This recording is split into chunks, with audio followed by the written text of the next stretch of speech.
Obrigado, eu agradeço ao nosso bom Deus de estarmos aqui mais uma vez levando a palavra do Senhor.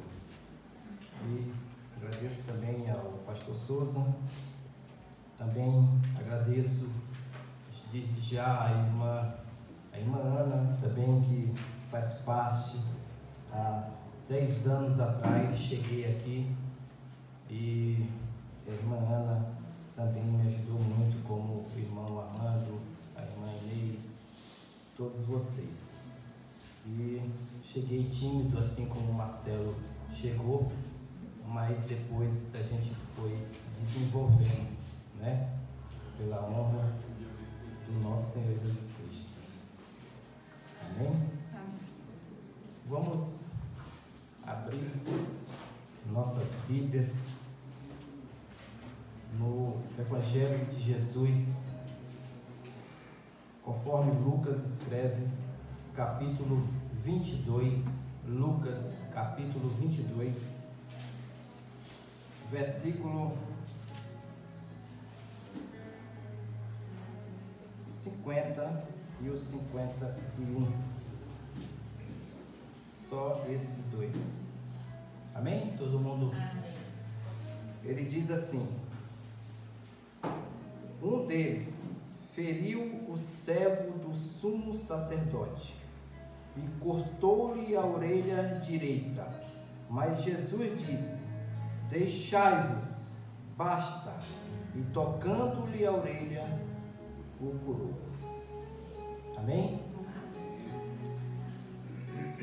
Eu peço que os irmãos, o Ian, o Marcos, só baixe aqui um pouquinho o microfone, porque como aqui é fechado, então o eco já é muito grande que dá. Tá bom? Tem uma imagem ali no jardim do Getsemane. Essa imagem eu gostaria que todos nós se focássemos nela e vamos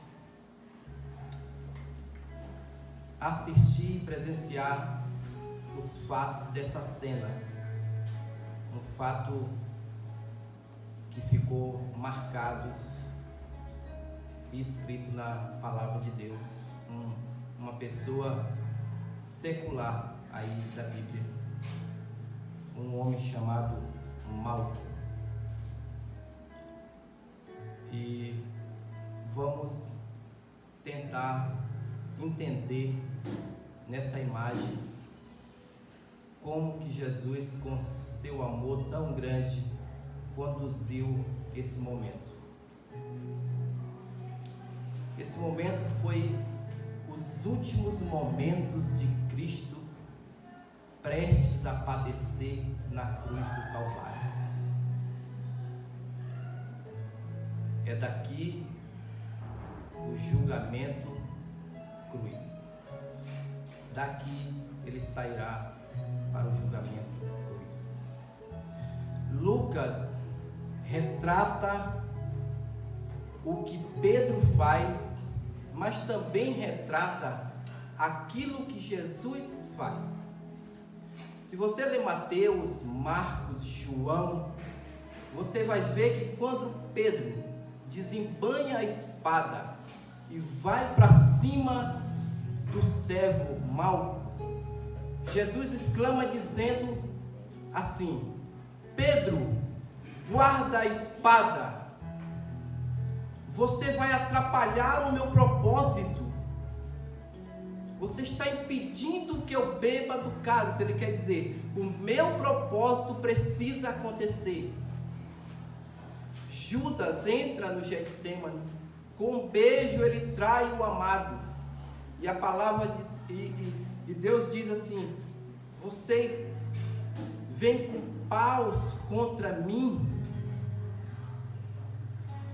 E um homem, no meio deste cenário, Pedro, armado uma espada na cintura. Pedro, na trajetória dos evangélicos, demonstra uma personalidade muito forte. Pedro é impetuoso, Pedro é aquele que tem coragem de andar sobre as águas. Pedro é aquele que tem coragem, ousadia, ele é impetuoso, ele fala, ele interage com Jesus, às vezes de maneira altiva, mas porque ama Jesus. Quando Pedro é encontrado na beira do mar, a Bíblia diz que Jesus se encarrega de transformar a natureza dele. Ele diz assim: Pedro, hoje você é um pescador, mas você será um pescador de homens. Você sabe o que é isso? Jesus se encarrega em trabalhar na figura de Pedro, porque ele acredita em Pedro. Pedro é o que dá o início da igreja, ou seja, Pedro representa a igreja. Só que neste momento onde Jesus está em xeque, Pedro desequilibra. Pedro desembanha a espada, vai para cima do servo Malco e pá, corta a orelha. Por amor a Jesus, ele faz isso. Você percebe como o amor aqui é perigoso? Porque o nosso amor não tem que ser para matar alguém por amor a Jesus, mas para morrer por Jesus, se for necessário. Pedro confunde as coisas, pensando que está protegendo Jesus, ele machuca alguém. Pensando que está cuidando de Jesus, ele está impedindo o propósito de Jesus. Por mais bem intencionado que ele esteja, ele está atrapalhando.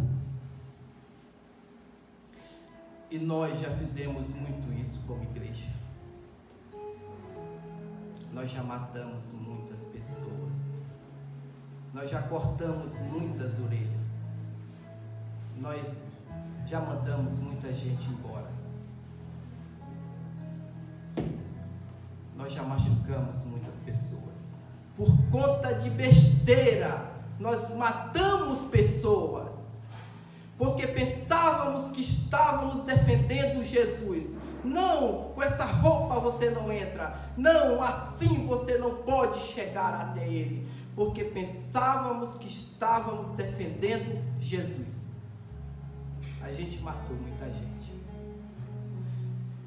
Quando isso veio ao meu coração, eu desesperei, porque Deus, a minha geração, não pode ser morta por nós, pensando que porque te amamos, podemos fazer tal coisa.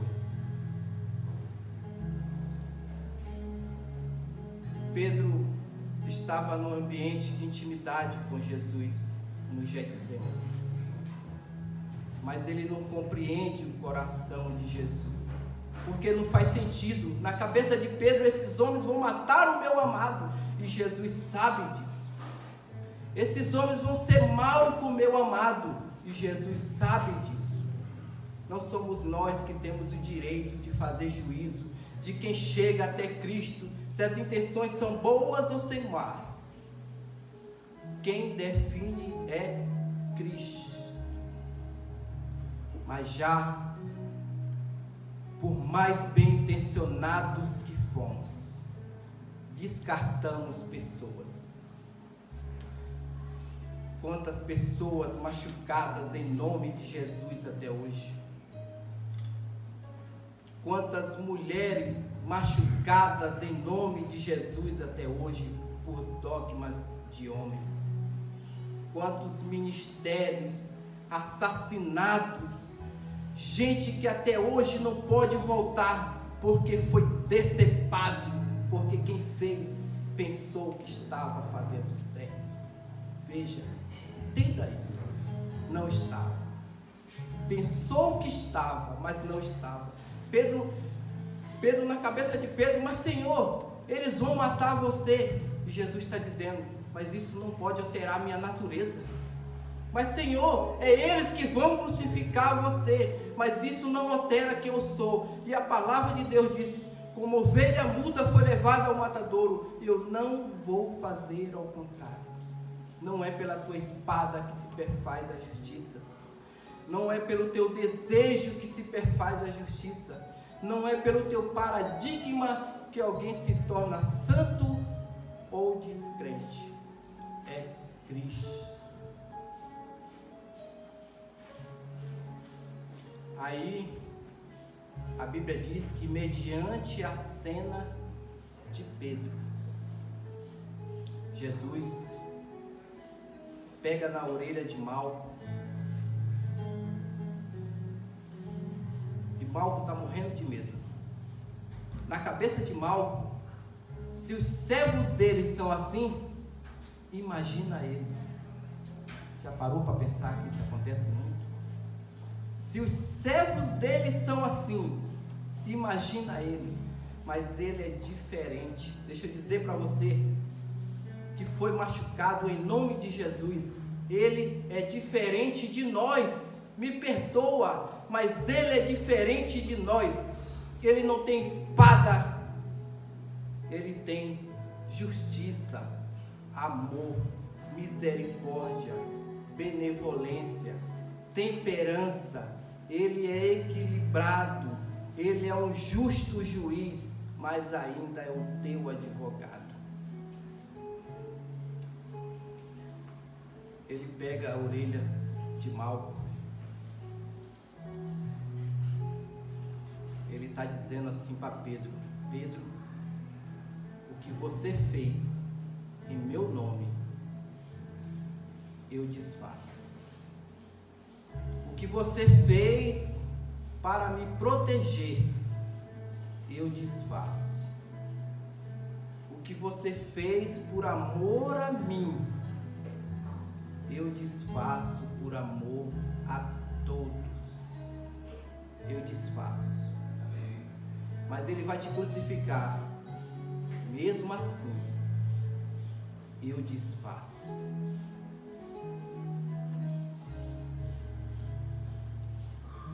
Você que está aqui hoje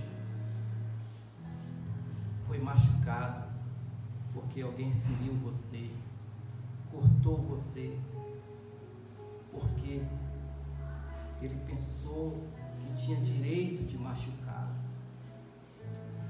Ele está desfazendo.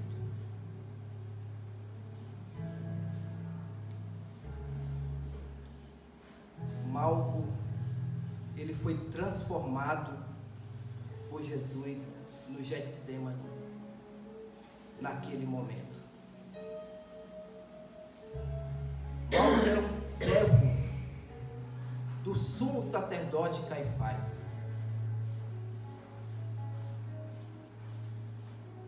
Malco tinha um grande sonho.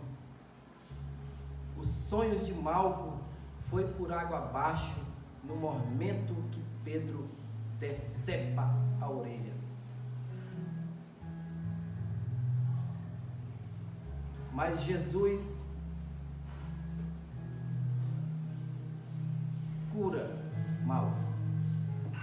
E Malco é transformado de uma maneira tão grandiosa que todos levam Jesus preso naquele momento. E a Bíblia diz que como Malco é uma pessoa ali secundária nessa parte da Bíblia, eu li no livro de Malco. Malco tem um livro, e ele disse nesse livro que Malco permanece no Getsemane, todo ensanguentado.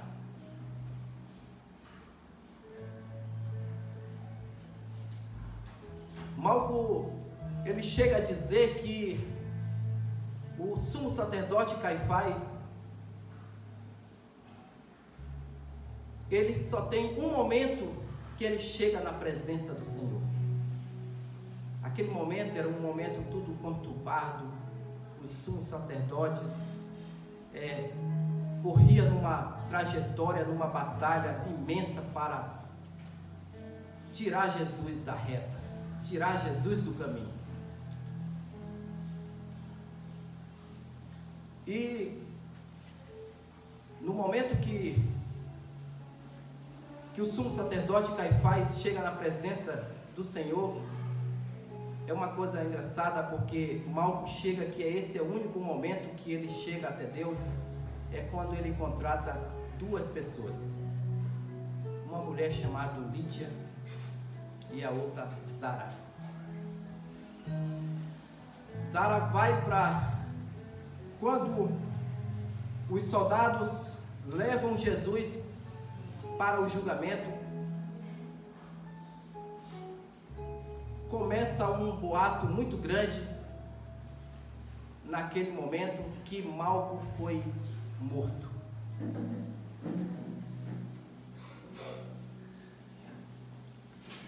E Sara é levado até o jardim do Getsêmani. E no momento que Sara chega, encontra Malco todo ensanguentado, mas um sangue já coalhado, porque a orelha dele estava curada. Mas Malco estava tão deslumbrado com aquilo que aconteceu na vida dele, que ele não consegue sair do jardim do Getsêmani. Ele fica ali orando e agradecendo e pedindo desculpa e perdão pelo quase 8 anos servindo um sumo sacerdote que não era nada do que ele imaginava, nada do que ele pensava. E aí ele começa a ver que verdadeiramente é seguindo a Cristo que é o caminho verdadeiro. Ele não consegue nem contar para a sua futura esposa, que é Sara, o milagre que aconteceu na vida dele. Ele vai contando aos poucos, e Sara era uma pessoa serva de Deus, ela já acreditava em Jesus, em todos os milagres que ele fazia naquela redondeza.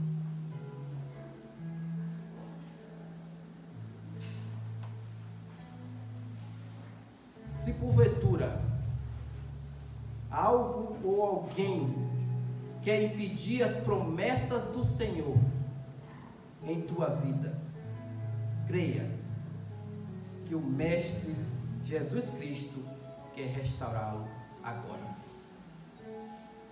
Se há alguém aqui nesse momento que ainda não aceitou a Jesus Cristo, que ainda não aceitou o seu Filho amado Jesus Cristo como o único e suficiente Salvador da sua vida, Malco foi restaurado. Malco foi liberto daquele cativo, prisionado em um estudo que não levava a nada. Ele foi transformado. Se é alguém aqui que ainda não aceitou a Cristo, que quer aceitar a Cristo nesse momento, eu lembro que eu tinha 8 anos de idade, eu aceitei a Cristo em um momento igual a esse, na EBD. Eu fui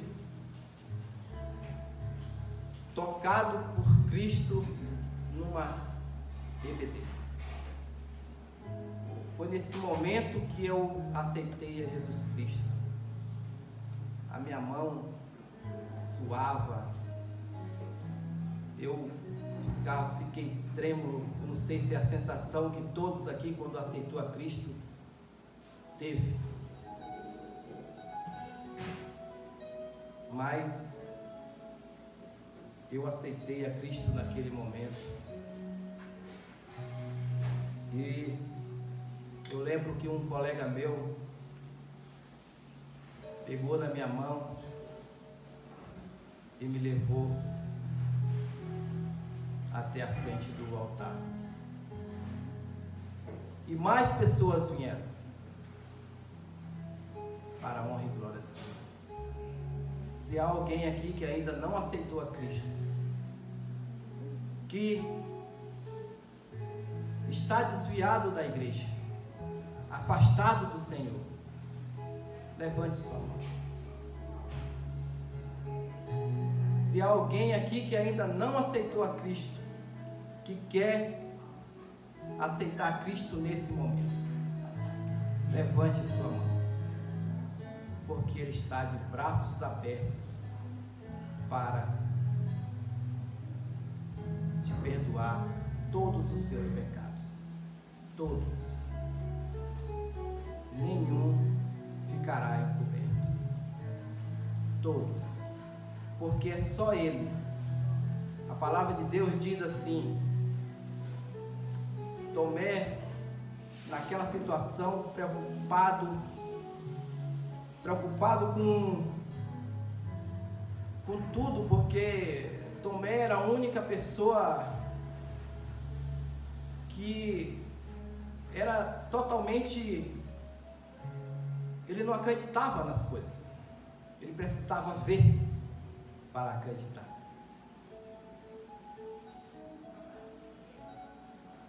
E aí ele pergunta: Jesus, qual que é o caminho para chegar até o Pai? E ele diz: Tomé, eu sou o caminho, a verdade e a vida, e ninguém vem ao Pai a não ser por mim.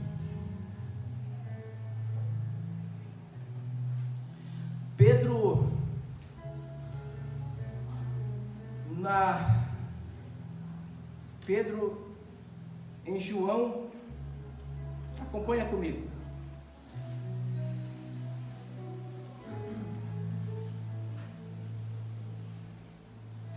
Em João capítulo 18, versículo 10, diz assim: Então Simão Pedro, que tinha uma espada, puxou e feriu o servo do sumo sacerdote, cortando-lhe a orelha direita. O nome desse servo era Malco. Os 4 evangélicos falam desse episódio, mas só João fala o nome de Malco. Acompanha comigo. Em João 18, ainda em 18, versículo 26 e 27, você vai ver que os parentes de Malco, olha, aparecem os parentes de Malco aqui. Ele leva a Pedro negar Jesus pela 3ª vez. Olha o que ele diz, 26 e 27. Um dos servos do sumo sacerdote, parente daquele a quem Pedro cortara a orelha, perguntou: Não te vi eu no jardim com ele? De novo Pedro negou. Naquele momento, um galo começou a cantar. Os parentes de Malco estavam por ali porque um deles era servo também do sumo sacerdote. Eles estavam naquele momento.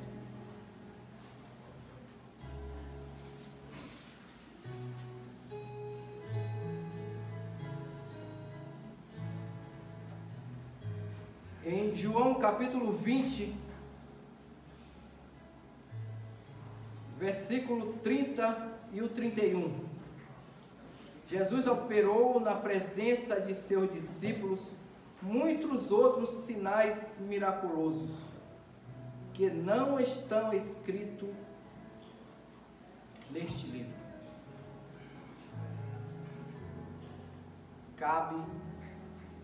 a cada um de nós procurarmos qual foi esses milagres. E aí ele continua: estes, porém, foram escritos para que creias que Jesus é o Cristo, o Filho de Deus, e para que, crendo, tenhais vida em seu nome. Amém, irmãos? Que ainda não aceitou a Jesus Cristo, neste momento, essa é a oportunidade de estarmos a aceitar Cristo, de aceitar Cristo como seu único e suficiente Salvador.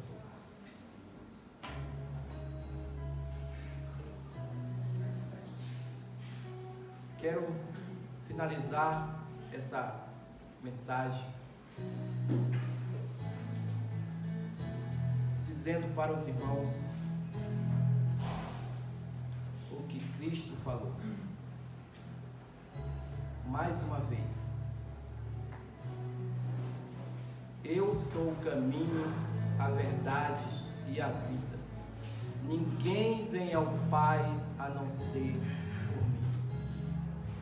É a chave fundamental de todas as coisas.